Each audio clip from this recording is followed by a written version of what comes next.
You, what's good? Good morning, good afternoon, or good evening, whatever time y'all watching this, man. What's going on, man? It's Marquis, aka Severe, man, from Boston. Here with another review, man. Stop playing. This time, this time, we about to get busy, man. The THHC podcast, episode 242. Actually, this is 242. Let me remix that real quick. You know what I'm saying? 242. You talking Public Enemy, Fear of the Black Planet. Now, have you heard this album? It's a classic, man. It's the 35th anniversary. Yesterday, actually, was the 35th anniversary of this particular album, Public Enemy, Fear of a Black Planet. I hope you guys are tapped in, man. I hope y'all know what what we about to get into, man. This is crazy. But yeah, congratulations to Public Enemy, Chuck D, and the whole team, Flavor Flav, Terminator X, Professor Griff, and everyone else that was part of this album. Um, just a great album. But before we get to that, I want to talk about what's new, what came out today. It's Friday, right? So some new music came out today, Friday. Y'all know about if your favorite group came out, your favorite, MC came out, your favorite singer came out, let me know in the comments below. But let me just talk about a couple albums that came out recently. Well, today actually. Uh, Speaking of old school, we're gonna be talking about Public Enemy, but we're gonna talk about another group that came out with an album today, Lords of the Underground. I don't know if you guys are familiar with the Lords of the Underground. Woo! Lords of the Underground, fire, man. They got up with the producer Snow Goons, and they got an album called Soul Legendary. It's fire. I ain't gonna lie, I listened to it already. It's a dope album. So let's check out Those Are Underground, Snow Goons, and it's called Soul Legendary. Speaking of MCs, rappers that are fire, man. Number 2 is RJ Payne. RJ Payne, man. Woo, this dude is fire, man. RJ Payne album called Leatherface 4. Leatherface 4, man. If y'all not fans of RJ Payne, I don't know what to tell you. I don't know what to tell you, man. You gotta get fans of RJ Payne. Leatherface 4. You gotta catch up. This is number 4, right? You know what I'm saying? Number 3 is John Connor, and he links up with a female artist called Tootsie the Rapper. Never heard of her, but she's okay. It's called Twin Flames. I did listen to the album. It was so. Does John Connor still got bars? Of course. There's a female Tootsie, the rapper bar. She got something. She got a little something. You know what I mean? But she kind of like relied on talking about booty and sex again. I don't know. When women talk more about sex than anything else, I'm like, it's a turn off for me, man. You gotta have bars. You gotta have more substance in your rap. But let's talk about number 4. Who got substance? Raz Fresco. If you're not familiar with Raz Fresco, get familiar. Raz Fresco and Future Wave. Future Wave is the producer. Fire. Future Wave's fire, man. Shout out to Calvin, Kaepernick. You know what I'm saying? I said Calvin. Kaepernick, man. You know what I'm saying? The jersey's fire. Had to wear this. But yeah, Raz Fresco and Future Wave. It's called Stadium Low Champions. Stadium Low Champions is the song. Go check that out. Um, and then number 5, talking about old school, Bootsy Collins. Who remember Bootsy Collins? Do y'all know who Bootsy Collins? Y'all probably too young. Bootsy Collins, he's still alive, man. Shout out to Bootsy Collins, man. He's fire, man. Shout out to Bootsy, man. Bootsy Collins. This is a different Bootsy. Y'all know Bootsy, but don't the real Bootsy, man. Bootsy Collins, man. Y'all don't know. Y'all probably don't know nothing about Bootsy Collins, man. Hopefully y'all do. But yeah, shout out to Bootsy Collins, man. All right, but we're gonna get into the album. It's a long album. We got like 20 tracks. Not all tracks, but some of them interludes or like skits and stuff like that. So I'm gonna throw the songs down below. If y'all on TikTok, y'all not seeing the whole premise of the show because I'm on YouTube and Facebook, and they're actually seeing the whole screen. I got more stuff on the screen. I got all the songs scrolling and stuff like that. So, but yeah, tap into YouTube, Facebook, and now I'm trying to do TikTok. You know what I'm saying? Get y'all on here. You know what I'm saying? You know what I'm saying? We got our first comment. Let's see who's in the building. Oh snap! Jeff is in the building. Shout out to Jeff. You know what I'm saying? He says Marquis Walker, salute, salute. Peace to you and your friends and yours. You know what I'm saying? Boston on deck. Come on, man. Boston on deck. Jeff also says again, like, subscribe, and share. Look at Jeff know what to do. Jeff know what to do. He's telling y'all what to do. You know what I'm saying? Like, subscribe, and share, man. You know what to do. Y'all know what to do. All right, but we're gonna get into the album, man. You know what I'm saying? We're gonna talk about it. Salute to Jeff and all day, man. You know the deal. You know the deal, Jeff. But yeah, let's get into it, man. We're gonna scroll the songs down below, and then we're gonna get into it, man. All right. So THHC podcast episode 242. Pat myself on the back for doing a good job. You know what I mean? 242 was a lot of episodes. You're talking Public Enemy, Fear of a Black Planet. The title alone and the cover, if y'all know the cover, you see the black planet and Earth colliding. You know, it's saying like about the, like the black power, black planet. You know, say black people about to take over. That's the concept, man. But y'all fear. Everybody fears. Y'all love black people, but y'all fear us. Ain't that a weird combination? Y'all love our culture. Y'all love our food. Y'all love our dances. Y'all love everything black people do, but y'all fear us. Y'all funny, man. Y'all funny. But let's get into the album. You know, we doing this channel. We break each record down song by song, give each song some love. Let's talk about it. So from Boston to, we going to all these places because there's a couple people in this group. Public Enemy, Fear of a Black Planet. Chuck D's from Queens, so we're going to Queens. Flav's from Long Island. So is Professor Griff from Long Island. And then you got Terminator X. Terminator X. He's from New York City. Just in New York City. You know what I'm saying? So, you know what I'm saying? So, let's get into it, man. It's April 10th, 1990. This was released. It's about an hour and 3 minutes and 11 seconds. This is their third studio album, and this is their 35th anniversary. So, this year, actually, yesterday, was their 35th anniversary of this album. So, happy 35th anniversary, Public Enemy. You know, I'm a fan. My sister actually, you know what I'm saying? This is my sister's favorite group. Shout out to my sister. She loves Public Enemy. I remember like, I don't know if she introduced me to Public Enemy or I introduced her to Public Enemy. I'm not sure. But I know she was stuck on this group. And I was like, listening to other stuff. I'm listening to NWA. I'm listening to all types of stuff, And she was like, yo, what are you doing? What are you listening to? And she would just stay positive. She always listened to, this is probably one of her favorite albums, I bet. You know what I'm saying? Shout out to my sister. All right, so let's get into it. We're going to break down each record song by song. Number one is called Contract of the World, Love Jam. Now, it's a short, chaotic intro setting the tone, establishes the album's us versus them mentality, right? That's what it's doing.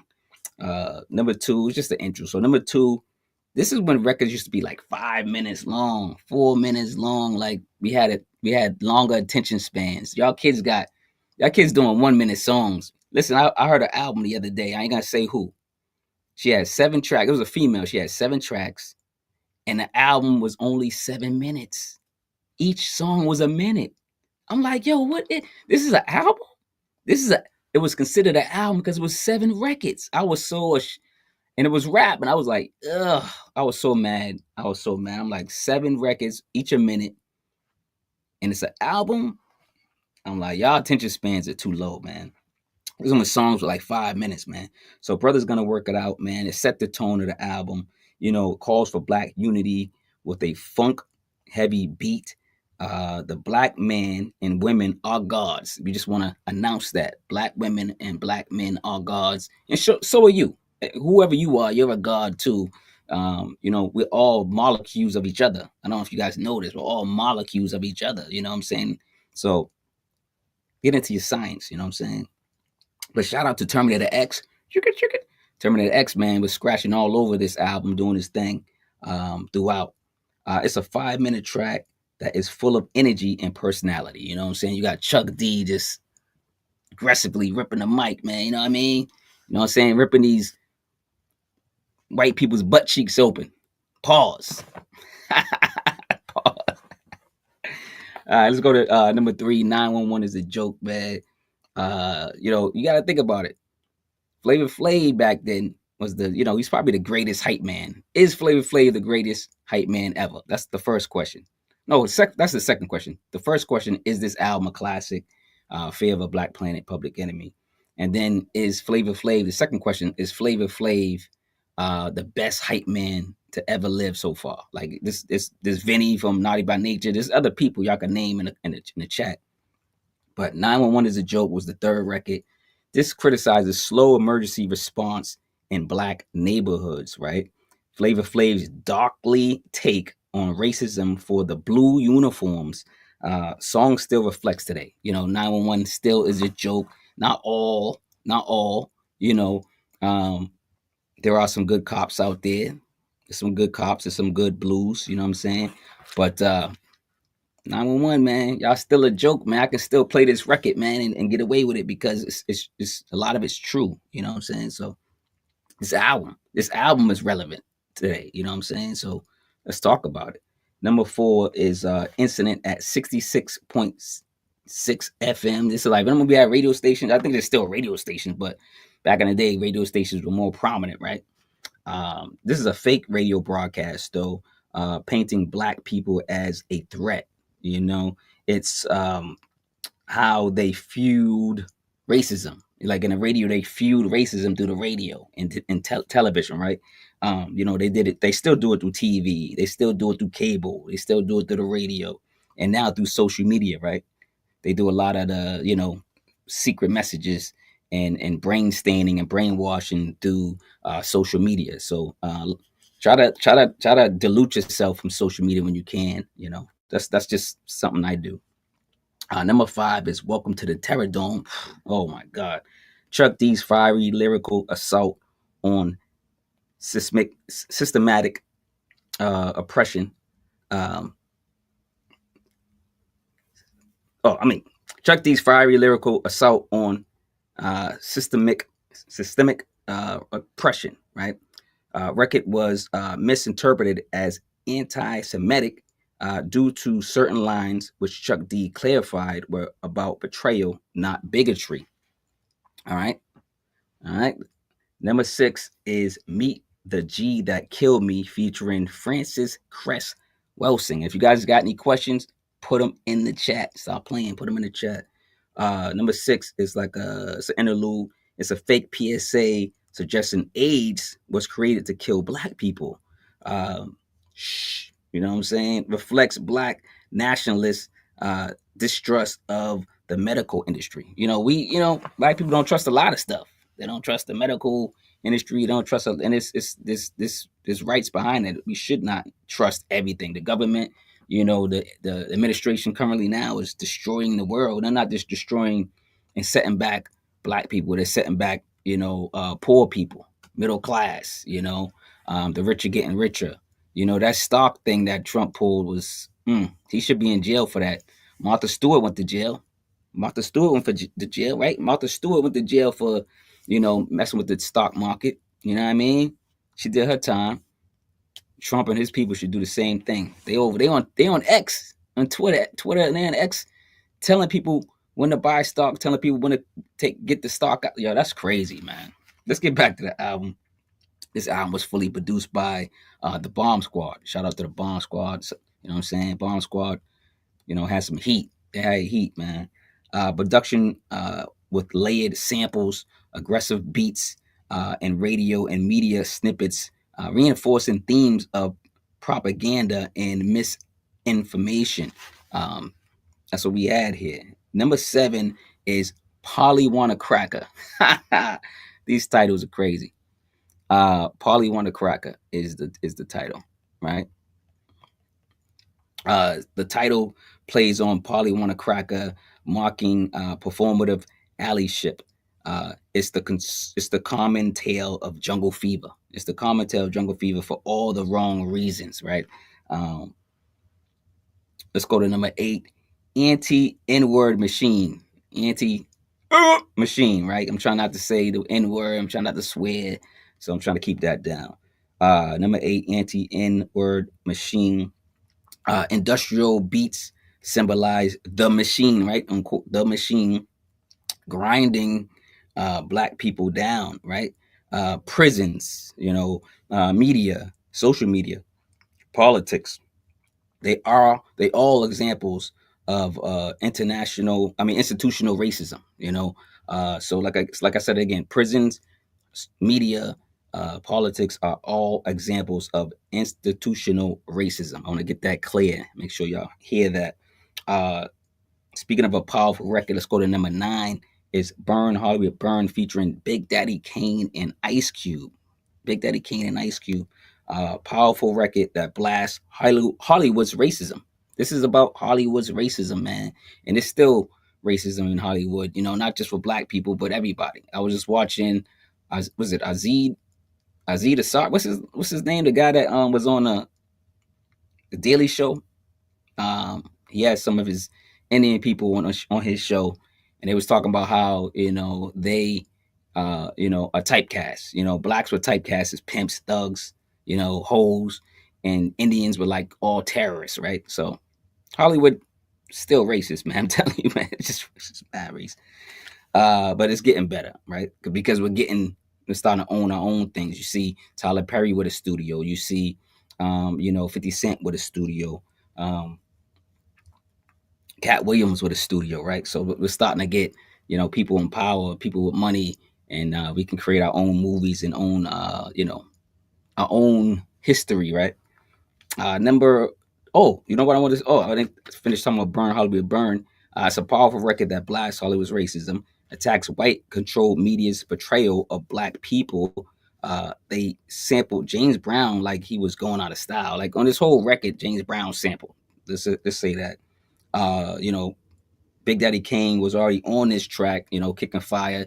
It was only um, Chuck D and Big Daddy Kane at first, but then I heard the story is, Ice Cube was in New York looking for producers or just looking, this is when he broke up from NWA. You know what I'm saying? He broke up from NWA, and Cube was and not Cube and Chuck D was like, "Yo, come on, at least come on this track." You know what I'm saying? There's room on this track. So Chuck D invited Ice Cube on this track, and Cube joined after the NWA breakup. So yeah, man, Cube, man.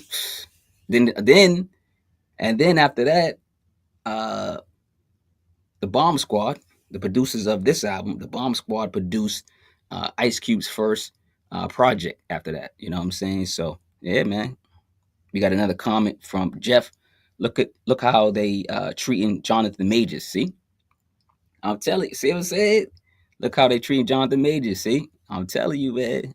I say, he says canceling his roles for movies and roles. Yeah, yeah. They are doing that. They are um, killing this guy's career. Let's talk about number 10, Power to the People.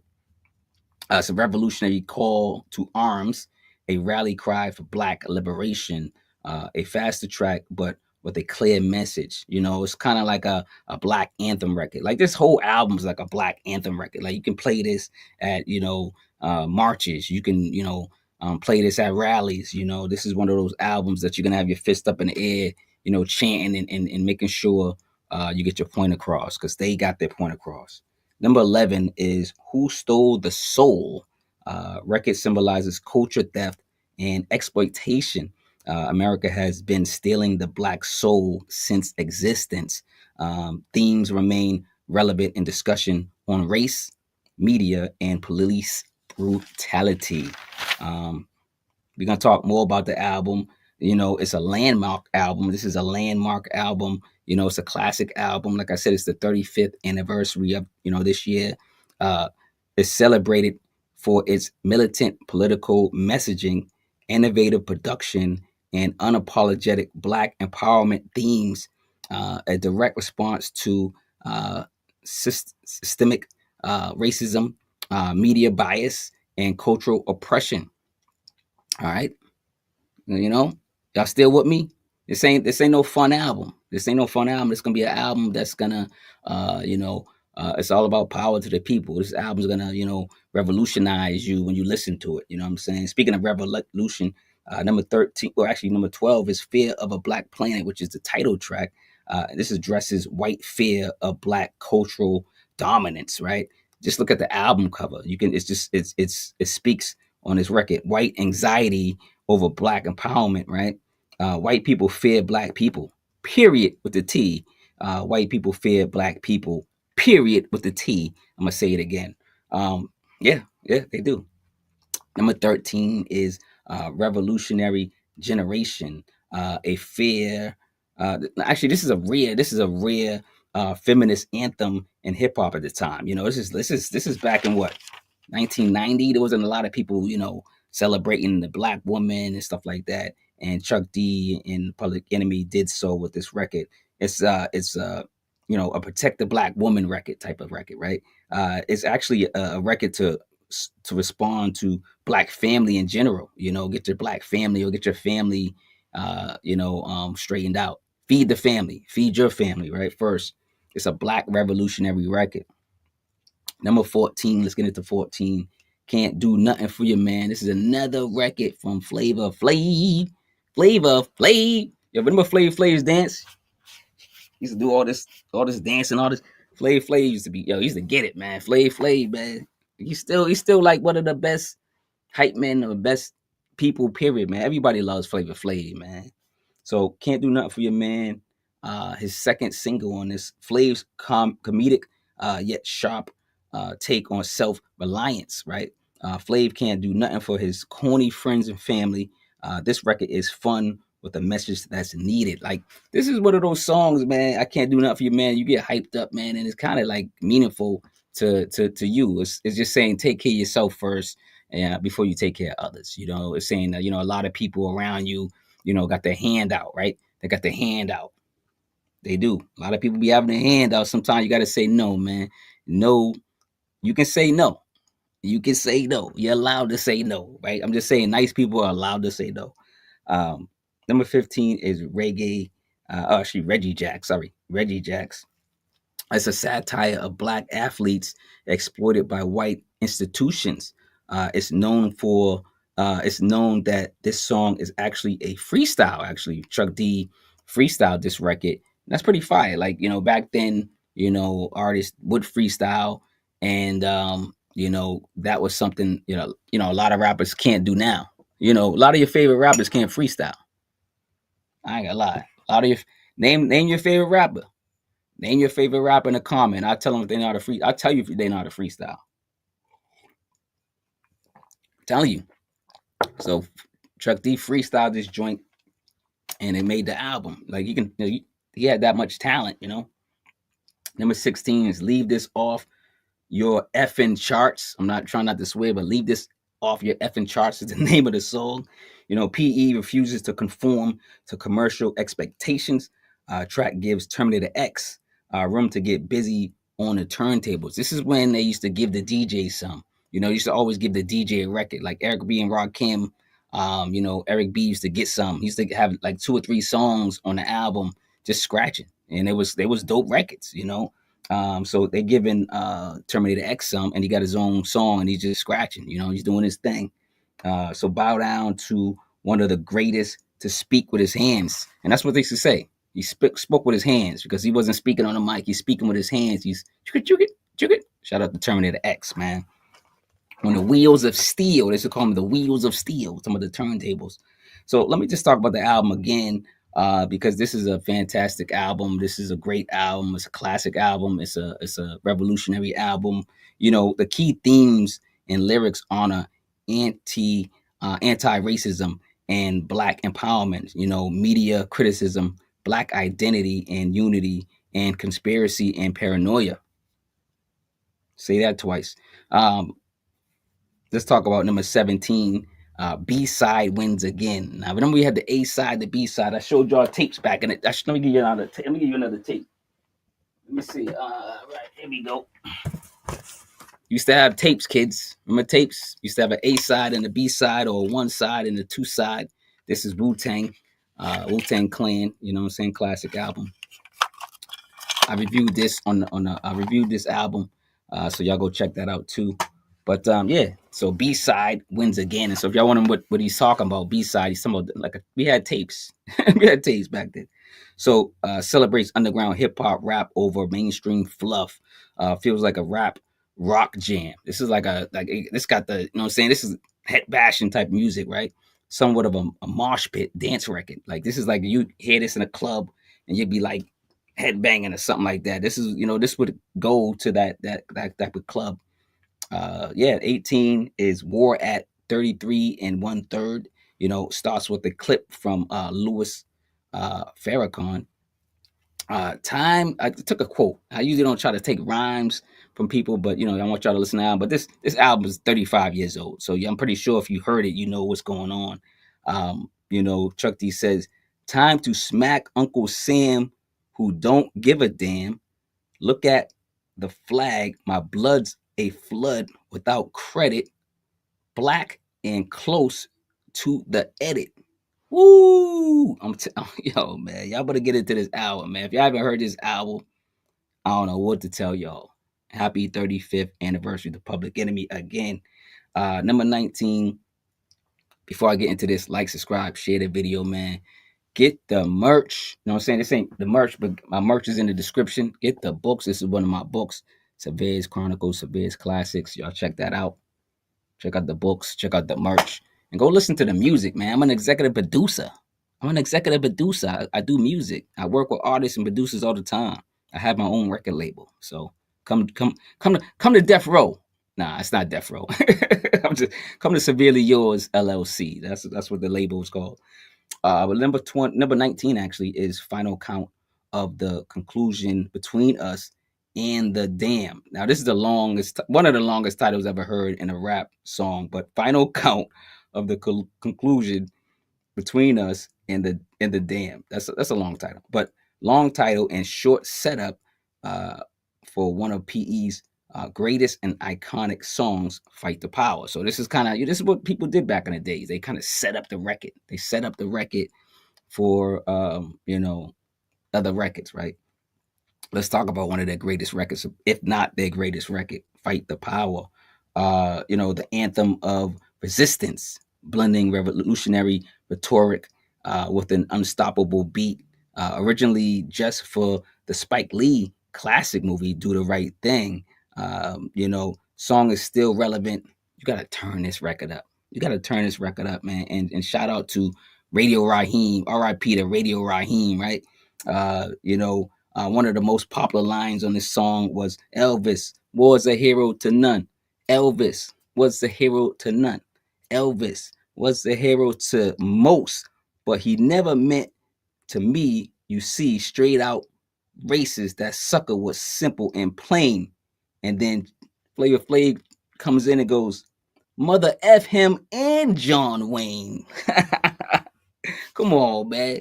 That's probably one of the dopest lines of hip hop, you know, from Chuck D and Flavor Flav, you know, with the combination, man. They just was like, forget Elvis and John Wayne. All y'all little, you know, stars that y'all think that y'all promoting, you know what I'm saying? Like, whatever, man. Y'all stole a lot of, listen, back in the day and now, you know, you know, white people stole a lot from, you know, black people. I mean, like they stole jokes. You know, I heard shout out to Robin Williams, but I heard Robin Williams, you know, stole jokes from black comics, and then he would pay the comics to be quiet. That's crazy. Like Elvis would steal music. You know, there would be like if I was an artist back then, I would do a record, you know, and you know, of course, I'm a black artist, so I'm not that big. I don't have the big labels behind me. So, but it would still be a good record, right? It'd be a good song, and everybody would love it in the black community. You know, white people would hear it and go, "We're gonna take that whole record and do it over and give it to Elvis." Then Elvis would do it, and then it would blow up, right? Come on, they were doing that. They were doing that, and they still do that probably. But 1990 Def Jam recordings. You know, let me talk about this album one more time because it is a classic album. What you guys think? Is this album a classic album? That's the first question. The second question is Flavor Flav the best hype man to ever do it? Shout out to Def Jam. But yeah, this album is It's a revolutionary manifesto in hip hop form. Its sonic aggression and lyrical urgency make it a timeless critique of racial injustice, proving Public Enemy's status as rap's most fearless activist. So shout out to Chuck D. Shout out to Flavor Flav. Shout out to Terminator X. Shout out to Professor Griff. Shout out to the Bomb Squad. Shout out to everybody that participated on this album. Shout out to Public Enemy in general and their movement and how they took the risk, because this is a risk. They took a risk back then to come out and be positive and stay relevant and, actually fight the power, and they did. And Chuck D still fighting the power. Shout out to Chuck D. Shout out to Public Enemy. Yo, shout out to Professor Griff, man. Who remember when Professor Griff left the group and then went solo? This is like, yo, if you a real Public Enemy fan, Professor Griff was part of the group. He was got one of the S1, is it S1 W's? What they call the S1s or something like that? They were like soldiers, right? And all of a sudden we didn't know he rapped. And we heard some controversy that he left the group. We're like, whatever. Everybody's going, whatever. He was just a guy dancing. Like everybody was like, Professor Griff's just one of the dancers. We was like, whatever. And then he came out with an album. We were like, oh, the album was fire too. So shout out Professor Griff. What was that album called? But I remember the cover. I love Professor Griff. That first album was dope. I ain't gonna lie. Professor Griff, that first album was fire. It was though, man. But we coming back from Boston. I mean, we coming back from coming back to Boston, where I'm from. We're coming back from Queens. We're coming back from Long Island, and we're coming back from New York City in general, man. From where all these all stars and all these icons from, and we're back in Boston. And again, Public Enemy, I appreciate everything you've done for hip hop and rap. I appreciate this album. Again, happy 35th anniversary to Fear of a Black Planet, man. And y'all still scared. Y'all still scared of us, man. I'll do the flavor on y'all. I'm gonna do the flavor on y'all. Do the flavor on y'all suckers. All right, man, I'm getting out of here, man. But y'all need to, love your parents, love your kids. Go hug your cat, go hug your dog. I don't know, go hug a sheep. I don't know if that's what you do. I'm just saying, just go show some love to your friends and family. Go check on the people that's weak. Go check on the people that's strong. Just go check on people in your circle and make sure you spread some love. But first, don't remember to love yourself. Flavor Flav said it in this one. Can't do nothing for you, man. I got problems of my own. I can't do nothing for you, man. So take care of yourself first. If you got energy and money and time, you start helping others in your circle. Of course, your family first, your loved ones, your best friends and stuff like that. So, all right, y'all, I'm getting out of here, man. I appreciate it, man. Salute, salute, salute, man. I'm gone.